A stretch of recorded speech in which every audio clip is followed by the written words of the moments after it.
poder mostrar ao outro, né, os seus erros, os seus defeitos, mas sem ofender, sem magoar. E muitas vezes nem mostrar, nem falar, né? Por atitudes e comportamento da gente, a gente pode levar a outra pessoa que tem um hábito nocivo, porque o defeito nada mais é do que um hábito nocivo, né? É algo que às vezes a gente nem percebe, mas com o nosso comportamento mesmo a gente pode ajudar e pode fazer a pessoa perceber, né, o que ela está fazendo ali, que é nocivo a ela, às vezes não só a ela, mas a outros que vivem ao redor dela, como o egoísmo, por exemplo. É um vício, é uma qualidade nociva, né, como a falta de paciência, como às vezes não saber demonstrar afeto, por exemplo, né? Tem gente que não consegue demonstrar, tem gente que ama, gosta, né, tem maior carinho, não consegue demonstrar afeto, né? Então a gente pode ensinar, pode ajudar. Então indulgência é isso, é não você apontar com o dedo e não falar como a gente às vezes tem o hábito, né? Falar, né, Cláudio? Fala assim, olha aí o que você fez, olha isso aí, né? Aí você afugenta a pessoa, você assusta a pessoa e a pessoa não vai mudar, nem vai se melhorar. Ela não vai entender que aquilo ali é um defeito. A própria leitura que fala, por exemplo, vamos supor que a Cida fez alguma coisa aqui. Ao invés de eu exaltar o que ela fez, não, eu tenho que procurar disfarçar, cobrir, sabe? Não expor ela às outras pessoas. Não expor as outras pessoas, isso é verdade. Uma das coisas que eu acho horrível quando a pessoa comete uma coisa, eu acho que ela tem aquele defeito e por isso que ela conhece bem, então ela consegue enxergar mais rápido o erro da outra, porque ela tem esse defeito, então por isso que ela conta, porque ela conhece, porque talvez ela não perceba que ela tem. Essa é uma boa coisa, a senhora está falando um bom ponto. Eu já li sobre isso, já ouvi muito sobre isso, e eu não concordo com isso, porque eu já me analisei sobre isso. Existem coisas em pessoas que me deixam profundamente irritada. Pode falar que nem a música da Ana Carolina, profundamente, que eu amo a Ana Carolina, né? E assim, eu parei já para pensar nisso e analisar. Eu me analisei, né? Como eu leio, eu estudo Evangelho, então eu procuro sempre cumprir o que está escrito aqui. O máximo que eu posso, dentro de mim, olhando para mim, né? E eu não concordo, porque um dos defeitos nossos, do ser humano, que me irrita profundamente, eu analisei, eu falei, poxa, todo mundo fala, e até mesmo os livros, e até mesmo o Evangelho já diz isso, que a gente não gosta, se irrita com o defeito de um outro, porque a gente tem o mesmo defeito, porque está dentro da gente. Isso não é real. Não é, porque eu sou testemunha disso. Você pode ter tido aquele defeito, até mesmo em vidas passadas, entendeu?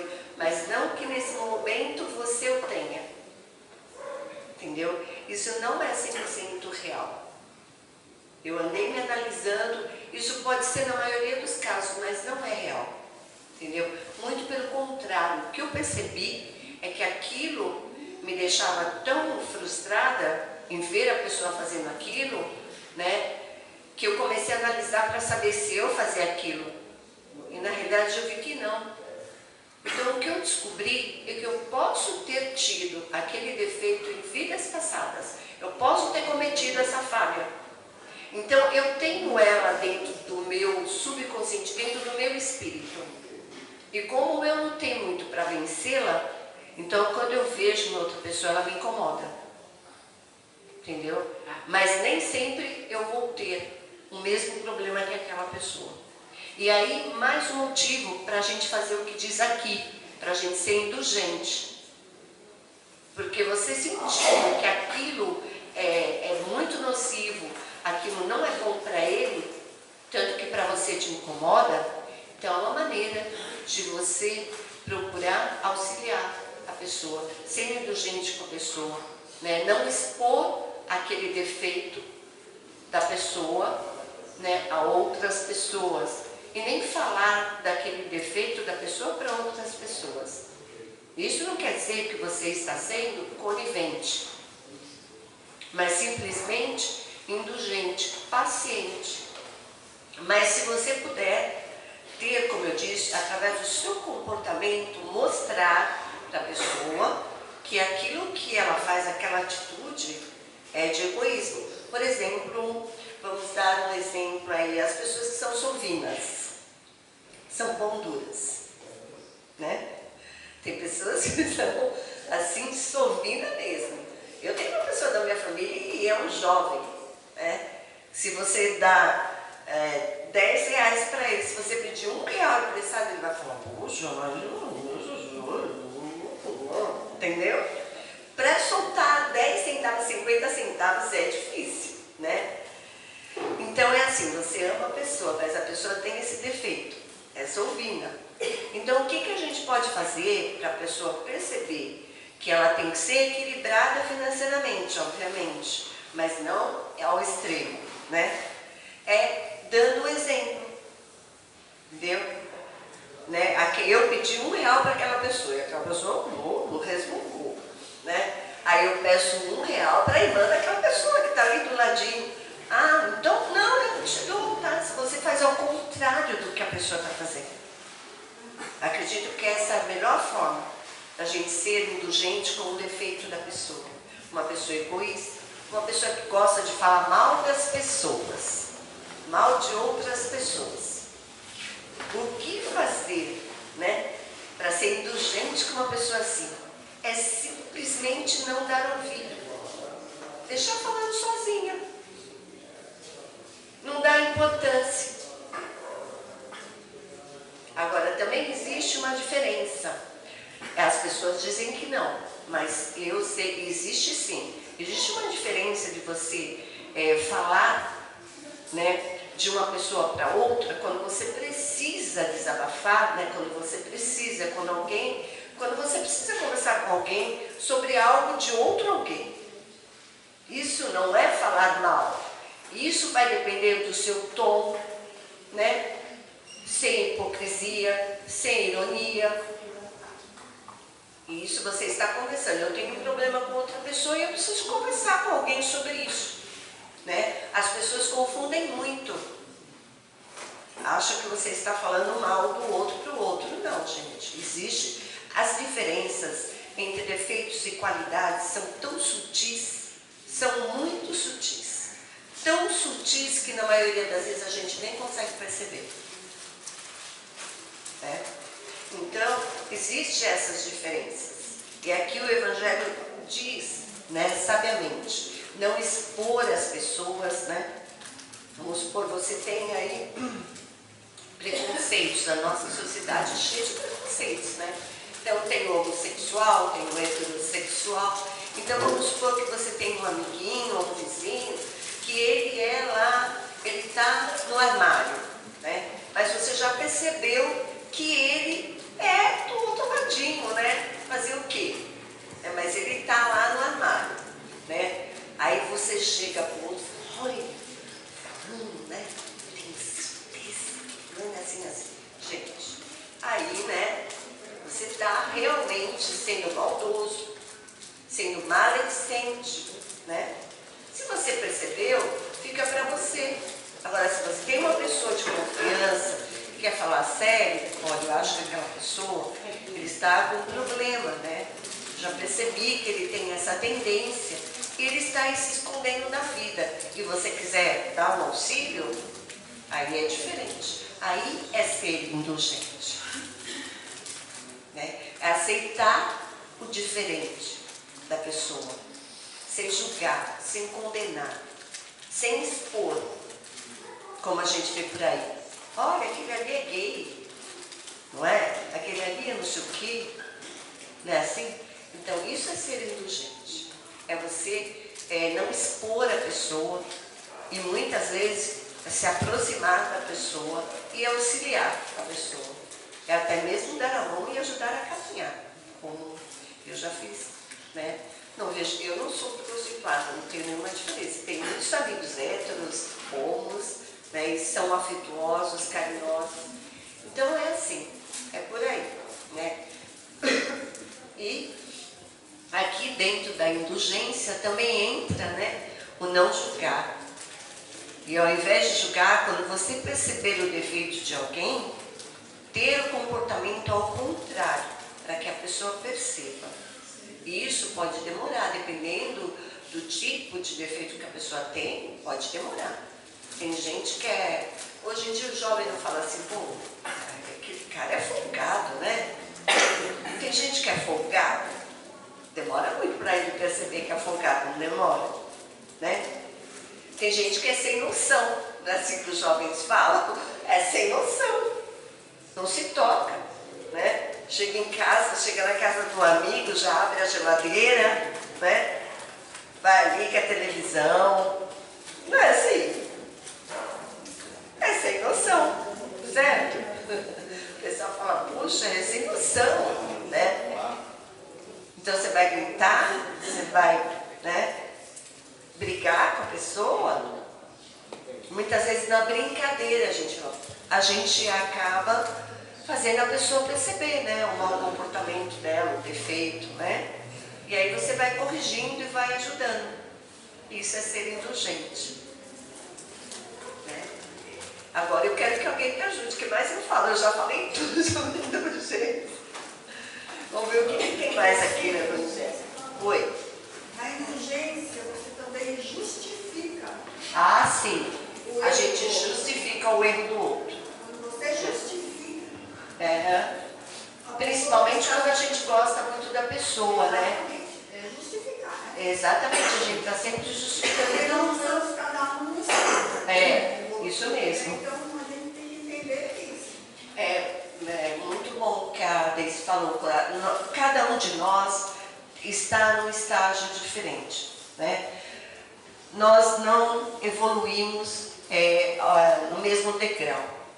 Então, eu posso entender certas coisas, o outro entende um pouco menos, tem menos paciência, entendeu? Aí, como a Deise diz, a gente tem o hábito de justificar, né?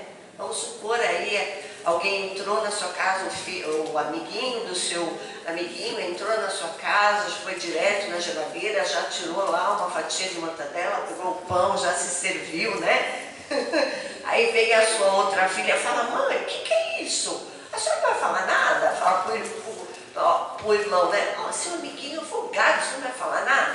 Não, pode deixar, eu mesmo coloquei para ele. Não é assim?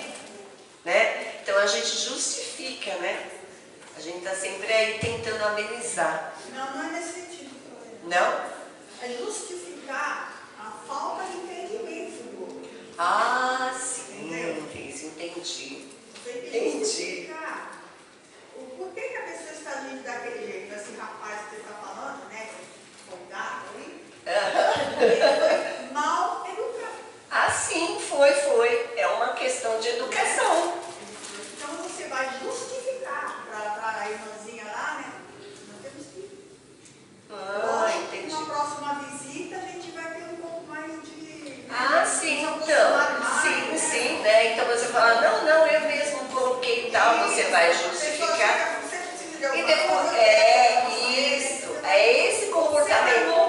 Isso, é esse comportamento mesmo que eu estava falando. Então você faz uma atitude contrária ao que ele fez. Ao invés de você dar uma bronca, de você brigar, você vai lá, vai servir, vai colocar mais coisas na mesa para ele, entendeu?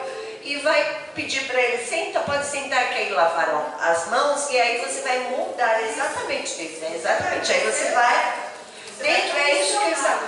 exatamente, dentro do seu comportamento, porque você teve o entendimento, quando você fala entendimento, você entendeu que ele não teve a mesma educação que você. Né? Você entendeu que a família dele não é a mesma que a sua. Não se preocupou com esse detalhe. Mas tem casos também que a pessoa colocou no dia da educação também, né? Talvez ela ligar a educação, não, tem esses casos, tem aquela história, né? Tem aquela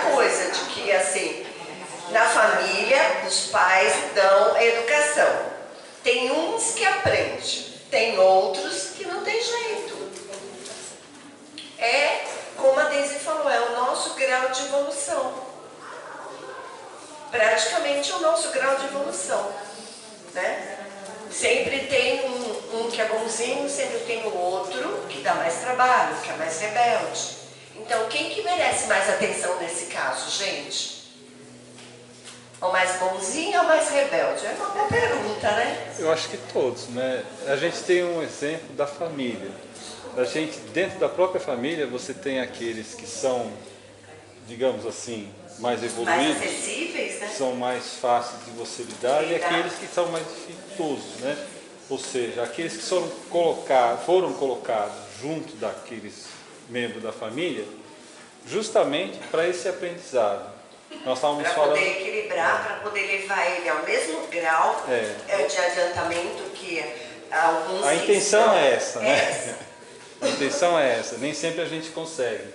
Então, por isso que a gente ouve falar muito assim que é de pequeno que a gente torce os rabinhos, né? Por quê? Porque a educação você tem que dar enquanto é pequeno. A partir do momento em que esse espírito assume a sua personalidade, ele vai se assumir. Mas se você deu um parâmetro para ele vai estar dentro daquilo. Ele pode ser um rebelde, mas ele teve os princípios, ele teve o conhecimento, já teve um ensinamento, já teve um aprendizado. Ele pode seguir ou não, né? Então, por isso que a gente sempre ouve falar que a gente tem que ensinar enquanto é pequeno. Porque é de pequeno, né?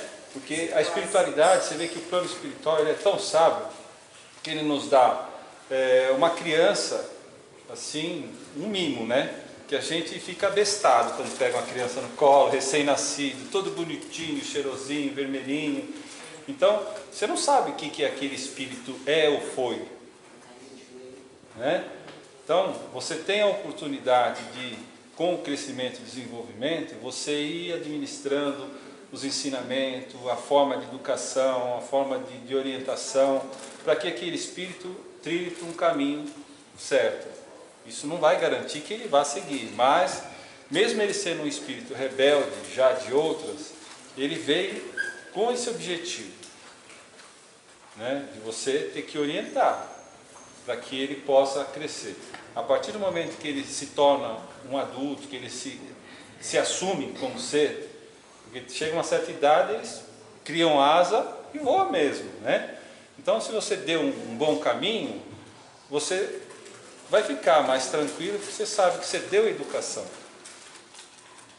né? Você deu um parâmetro para ele seguir. Se ele não seguiu, ele vai responder por isso. A gente vê muito disso hoje. A maioria dos casos de delinquência que existe aí, se você for ver, é consequência de um lar desestruturado. Desestruturado, exatamente. Né? E por falar nisso, né, os pais hoje, eles são muito ausentes, né? Na maioria das vezes eu vejo em muitos lugares, eles chamam as crianças de 16, 17, 18 anos de crianças. As crianças. Para mim não são mais crianças, né? Então você vê, o pai hoje ele não tem autoridade. Eu vejo chamar filho, vem para dentro, vem jantar. Nem isso a gente ouve mais. Se está na rua fica. O pai vai trabalhar, a mãe vai trabalhar, os pais chegam do trabalho, né, a mãe fica na lida, o pai eu não sei o que faz, e eles estão por aí. E ninguém se preocupou com eles. Eu vejo onde eu moro, eles ficam ali, ninguém chama, parece que não tem pai, não tem mãe, entendeu? E assim, aí muitos deles, dos pais, vão para a igreja, para o culto, tá? Vão lá para o culto, mas eles não sabem onde os filhos estão e nem o que estão fazendo, sabe? E nem se preocupam, né? Então, às vezes não. Por isso é tão importante o evangelho no lar. Acho que, na maioria das vezes, vale muito mais, dependendo de como você vai numa igreja, num templo, para ouvir o pastor, e aquilo que o pastor determina, geralmente as pessoas determina não, o que ele informa, né? Porque ele também é um homem, ele também tem defeitos, então ele lê aqui e o que ele lê, ele passa de acordo com o seu entendimento, de acordo com o seu grau de evolução. Então, por isso, nós mesmos que estamos aqui, por isso é importante que todos vocês estudem o Evangelho, que vocês leiam, que passem pelo crivo da razão de vocês, para que vocês possam entender essas palavras. Hoje eu estou dizendo essas palavras da maneira como eu entendo, mas amanhã você pode ler o Evangelho e entender muito mais ainda, e dizer com outras palavras a mesma coisa que eu entendi ou completamente diferente. Então, os pais vão para o templo, vão para o culto, os filhos ficam não se sabe aonde, né? E eles seguem cegamente aquilo que um homem que leu, porque na maioria das vezes ele lê o texto da Bíblia. Uma pergunta, alguém acha fácil entender a Bíblia aqui? É fácil? Eu acho super difícil. Eu acho super difícil. E um detalhe importante, que a Bíblia ela está ultrapassada, tá? A não ser o Novo Testamento. Mas a parte onde ela fala do nascimento, onde eles falam lá que a gente comeu a maçã, quando Adão nasceu, a geração de Abraão está super ultrapassada. Quem quer ler a Bíblia, leia o Novo Testamento. Os provérbios são lindos. De certa maneira, a maneira que eles falam ali tem uma outra coisa, um outro significado. As pessoas que não entendem o que pega. Porque, na verdade, quando a Eva, que eles falam, já veio por o caso lá para comer a maçã, não era nada de maçã, não, era sexo mesmo. E as pessoas... No popular.